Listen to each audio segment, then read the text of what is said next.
Birthday plate presents పండుగ special అటుకుల పాయసం పర్ఫెక్ట్గా రావాలంటే ఎలా చేయాలో చూసేద్దాం. స్టవ్ మీద ఒక బాండీ మీడియం ఫ్లేమ్లో పెట్టుకొని ఒక కప్పు దొడ్డు అటుకుల్ని తీసుకొని మీడియం టు లో ఫ్లేమ్ మీద 10 నిమిషాల పాటు ఎర్రగా ఏగే వరకు వేయించుకోవాలి. ఇలా వేయించుకున్న అటుకులు ఎర్రగా అయ్యాక చల్లార్చుకొని ఒక మిక్సీ జార్ తీసుకొని ఒక 1 పల్స్ మీద ఒక చిన్న తిప్పు తిప్పి వెంటనే ఆపేయాలి. ఈ విధంగా పర్ఫెక్ట్ రవ్వ కన్సిస్టెన్సీలోకి వచ్చేస్తాయి. స్టవ్ మీద ఒక గిన్నె మీడియం ఫ్లేమ్లో పెట్టుకొని ఏ కప్పుతో అయితే అటుకులను కొలుచుకున్నామో అదే కప్పుతో ఒక కప్పు నీళ్ళు 2 కప్పుల పాలు పోసుకొని మీడియం ఫ్లేమ్ మీద ఒక పొంగు వచ్చే వరకు మరిగించుకోవాలి. మరిగిపోయాక స్టవ్ ఆఫ్ చేసుకోవాలి.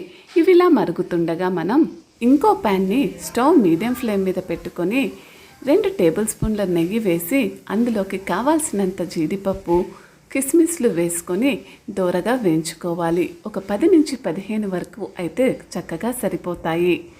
అవి దోరగా వేయించుకున్నాక అవన్నీ కూడా ఒక బౌల్లోకి కలెక్ట్ చేసుకొని పెట్టుకోవాలి. అదే ప్యాన్లో మనం చేసిన అటుకుల రవ్వను వేసి దోరగా మీడియం ఫ్లేమ్ మీద 10 నుంచి 15 నిమిషాల వరకు ఖచ్చితంగా మీడియం టు లో ఫ్లేమ్ మీదనే ఈ తెల్లగా ఉన్న అటుకుల రవ్వ అంతా కూడా బ్రౌన్ కలర్ అయ్యే వరకు వేయించుకోవాల్సిందే. ఇలా వేయించుకుంటేనే పాయసానికి మరింత రుచి చేకూరుతుంది.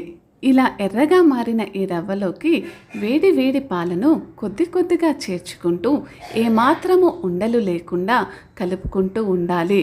ఖచ్చితంగా మధ్యలో ఏమాత్రము కలపడం ఆపకూడదు. మనం కాచుకున్న పాలన్నిటినీ కూడా అందులోకి చేర్చుకొని మెత్తగా ఉండలు ఏమాత్రము కట్టకుండా కలుపుతూనే ఉండాలి.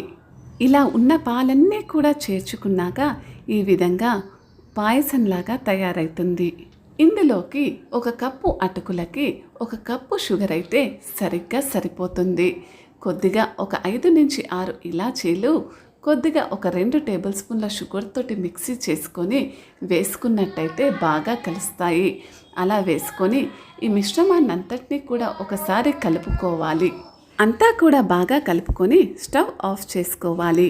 నేతిలో వేయించుకున్న జీడిపప్పు కిస్మిస్ కూడా చేర్చుకొని అంతా ఒకసారి కలుపుకొని ఎంతో రుచికరమైన అటుకుల పాయసాన్ని సర్వ్ చేసుకోవడమే. ఈ రెసిపీ కనుక మీకు నచ్చినట్టయితే ట్రై చేసి కమెంట్ చేయండి, లైక్ చేసి షేర్ చేసి సబ్స్క్రైబ్ చేయండి. Thank you.